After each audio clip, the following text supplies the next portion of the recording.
Welcome back to the show. You know, our city lost the NFR a few weeks ago, and then last week, the PBR, the World Finals, leaving for Texas. Our governor is shutting out fans because of that vicious virus.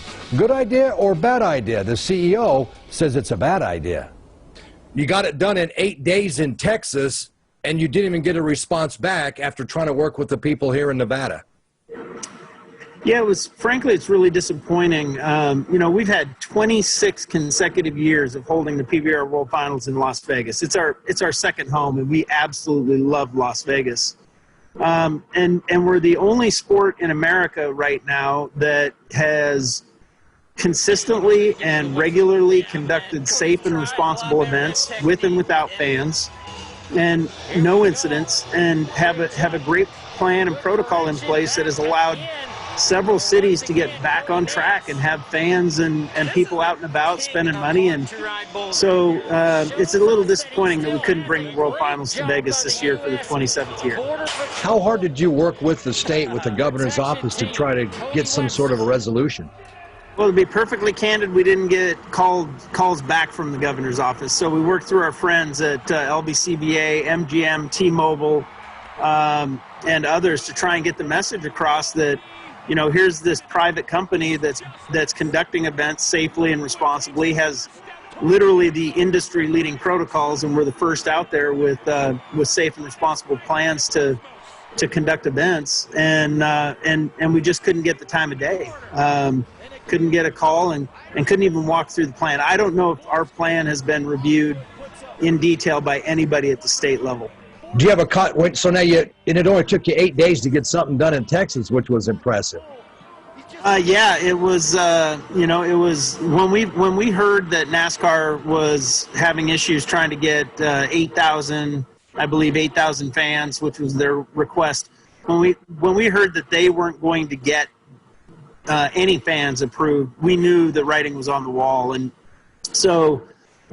We had a deadline of yesterday, September 23rd, that we had to meet because we're only 40 days away from the PBR World Finals, and so we worked diligently and tried to close the gap and get an audience and get a day in court relative to our plan, but we knew the writing was on the wall, and so I reached out to Governor Abbott's office here in Texas, got a call back the next morning, very early in the morning.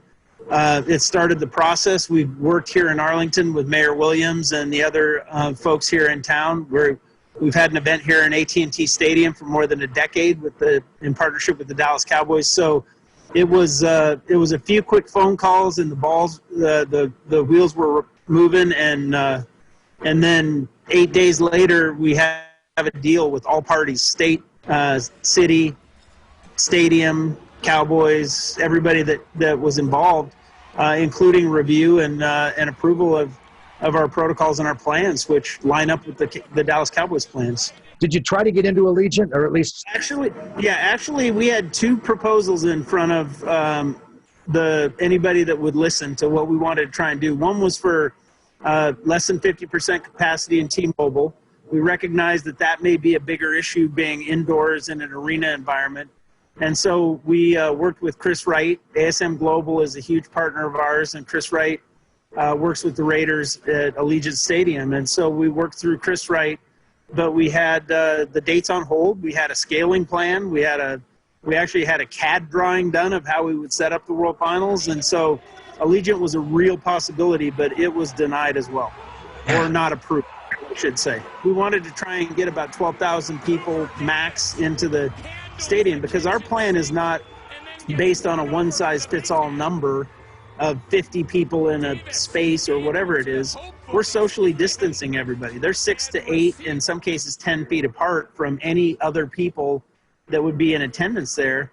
So it's a logical plan based on the social distancing guidelines by the CDC and other health authorities. There's something political behind all this, isn't there? I can't even speculate. I don't know why any city or state in America would not want to take responsible and safe steps, especially in partnership with an organization that has a proven track record of doing it responsibly. I don't know why any city or state in America would not want to get their businesses and their constituents back on track in some way, because I'll tell you, it's not easy doing this. We're taking a beating out there financially to keep the wheels on this bus rolling. And so it's not like we're out there trying to profit from this. We're trying to keep our industry working and take it to places where we've got a long history of events. And unfortunately, it just won't be Vegas this year. But we are working right now with LVCBA to bring the Global Cup to Las Vegas in the spring if we're allowed. What kind of contract do you have, Sean, with Las Vegas after this year to keep? I know there's a lot of people probably thinking, uh-oh, we're going to lose the PBR. This is the final year of our current agreement with LVCBA, and but we intend to be back in Las Vegas. I firmly believe they want us. We absolutely want to be there. Vegas is a great home to the PBR, and we worked hard to be able to bring the Global Cup in the spring this year. We didn't want to leave Vegas without an event for a year till next year's World Finals. And Global Cup has become our second biggest event in the organization, and it's a major fun event with international appeal, and so we're going to bring that to Vegas if we can. What if the city of Arlington and Mayor Williams just wows you? And I mean, is it safe to say that World Finals will be back in Vegas after this year? I'll say that we want to be back in Vegas. You know, we wanted to be there this year, but you know, I can't predict what the state of Nevada or Vegas will choose to do, and so we'll respond to what we get. But we do want to be in Las Vegas. It's our second home.